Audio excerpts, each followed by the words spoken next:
Olá! Hoje o nosso tema é um mergulho profundo nas questões processuais do direito aos alimentos. É um assunto central no direito de família e a nossa conversa aqui vai ser bem focada nos detalhes técnicos, sabe? Nas teses mais avançadas que os nossos tribunais superiores vêm decidindo. É um conteúdo denso, pensado para quem realmente quer entender a fundo essa matéria. Bom, e qual o nosso roteiro de hoje? A gente começa pela distinção, que é crucial, entre alimentos provisórios e provisionais. Depois, partimos para as ferramentas de execução, incluindo a medida mais drástica, que é a prisão civil.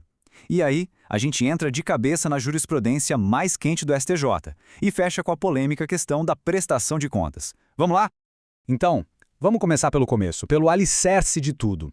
A primeira distinção que a gente precisa dominar é essa: alimentos provisórios versus provisionais. Olha, na prática, o objetivo é o mesmo, que é garantir o sustento. Mas a base jurídica, o caminho processual, isso é completamente diferente. E entender essa diferença é o primeiro passo para ajuizar a ação do jeito certo. Primeiro, os alimentos provisórios. Eles estão previstos lá na Lei de Alimentos e são concedidos com base no que a gente chama de cognição sumária. O ponto central aqui, o que realmente importa, é a necessidade de ter uma prova pré-constituída do parentesco ou da obrigação. Ou seja, com a certidão de nascimento ou de casamento em mãos, o juiz já fixa os alimentos liminarmente. Isso acontece antes mesmo de ouvir a outra parte. É uma espécie de tutela de evidência com regras próprias. Do outro lado, a gente tem os alimentos provisionais. Apesar do CPC de 2015 não falar mais neles com esse nome, eles continuam existindo, com base no poder geral de cautela do juiz. Eles funcionam, na verdade, como uma tutela de urgência.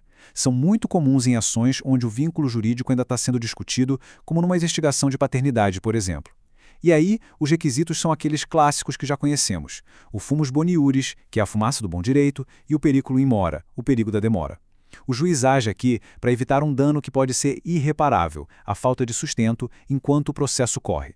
E essa tabela aqui, ela resume tudo de forma brilhante. De um lado, os provisórios, base na lei especial, requisito é a prova já pronta do vínculo e a natureza é antecipatória. Do outro, os provisionais, base no CPC, requisitos de tutela de urgência e natureza acautelatória. Então, o pulo do gato é esse. A diferença não está no efeito prático, que é garantir o sustento, mas sim na causa de pedir, no fundamento legal por trás de cada um deles. Certo. Uma vez que os alimentos foram fixados, seja de uma forma ou de outra, a gente entra na fase de execução. É aqui que o direito sai do papel e se torna realidade. E o Código de Processo Civil, ele oferece ao credor de alimentos alguns caminhos diferentes para forçar o devedor a pagar. E essa é talvez a presidenta de $1 milhão na prática do direito de família, né? Como é que se transforma uma decisão do juiz em comida na mesa de quem precisa? A lei nos dá algumas opções e a escolha é estratégica. Basicamente, nós temos 3 grandes mecanismos. O mais direto, quando é possível, é o desconto em folha. Ele intercepta o dinheiro direto na fonte. Mas os 2 ritos que geram mais debate e exigem mais estratégia processual são, sem dúvida, o da coerção pessoal, que é a ameaça de prisão, e o da expropriação, que vai atrás do patrimônio do devedor, a famosa penhora. E aqui está a grande distinção estratégica entre os dois. O rito da prisão não é uma punição, é uma medida de coerção. O objetivo é forçar o pagamento daquela dívida mais recente, a que é essencial para a sobrevivência imediata. Já o rito da penhora, não. Ele é um ataque direto ao patrimônio para pagar qualquer dívida alimentar, até mesmo as mais antigas. A escolha entre um e outro vai depender muito da natureza da dívida e da estratégia adotada pelo credor. Vamos então focar na ferramenta mais drástica que o sistema oferece, a prisão civil. É importante lembrar que essa é uma exceção à regra constitucional de que não há prisão por dívida. E justamente por ser uma exceção, a sua aplicação é cheia de limites, devendo ser vista sempre como a última ratio, o último recurso. O grande marco legal sobre isso é a súmula 309 do STJ, que, aliás, foi totalmente absorvida pelo Código de Processo Civil. É ela que define o que é considerado um débito atual para poder pedir a prisão. São as 3 parcelas anteriores ao início da execução, mais todas aquelas que forem vencendo ao longo do processo. Qualquer coisa mais antiga que isso tem que ser cobrada pelo rito da penhora. Mas veja bem, a análise não é só uma conta matemática. A jurisprudência do STJ veio refinando essa aplicação. A prisão pode ser afastada, por exemplo, se o débito perdeu aquele caráter de urgência. Imagina um credor que já é adulto, formado, com profissão, a urgência não é a mesma. Ou quando a própria demora do credor em cobrar fez a dívida virar uma bola de neve. Os tribunais olham muito para a razoabilidade e a real eficácia da medida em cada caso concreto. E tem uma situação bem particular. E se o devedor já está preso por outro crime?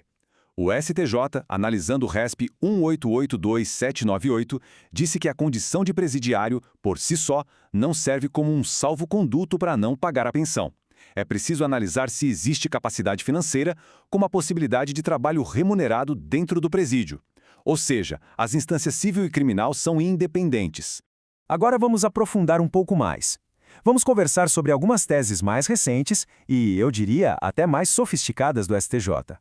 Elas mostram uma tendência de flexibilizar e modernizar o processo de execução de alimentos. Essa decisão aqui é um marco, um verdadeiro divisor de águas. No RESP 1.930.593, o STJ bateu o martelo. É possível, sim, acumular os ritos de prisão e de penhora no mesmo processo. Isso quebrou completamente aquela lógica antiga que obrigava o credor a abrir duas execuções diferentes, uma para a dívida recente e outra para a dívida antiga. Na prática, isso significa um ganho de eficiência gigantesco. O credor, em uma única petição, pode pedir a prisão pelas 3 últimas parcelas e, ao mesmo tempo, a penhora de bens para as parcelas mais antigas. Claro, o juiz tem o dever de conduzir o processo de forma organizada para não virar bagunça, mas a regra agora é a flexibilidade, sempre buscando a máxima efetividade do crédito alimentar. Aqui entramos em outro ponto nevrálgico, a dificuldade de provar quanto o devedor realmente ganha, principalmente quando ele é autônomo ou empresário. Como o judiciário lida com essa questão da ocultação de patrimônio? A resposta do STJ tem sido a de relativizar direitos. O direito ao sigilo bancário fiscal ele não é absoluto. Ele pode, sim, ceder diante de um direito fundamental maior, que é o direito à subsistência. Em caráter excepcional, quando todos os outros meios de prova já falharam, o juiz pode determinar a quebra desses sigilos. O objetivo é garantir a correta aplicação daquele famoso trinômio alimentar: necessidade de quem recebe, possibilidade de quem paga e a razoabilidade do valor. E muitas vezes, essa decisão se baseia na teoria dos sinais exteriores de riqueza, ou seja, o padrão de vida que o devedor ostenta. E chegamos ao nosso último ponto, um dos que mais gera debate. Quem paga a pensão, o alimentante, tem o direito de exigir, numa ação separada, uma prestação de contas de como o guardião está gastando aquele dinheiro. O STJ, de forma muito equilibrada, construiu uma posição sobre isso. A regra geral é que não cabe ação de prestação de contas. Parte-se da presunção de que o guardião administra os valores no melhor interesse do alimentando. Só que essa presunção não é absoluta.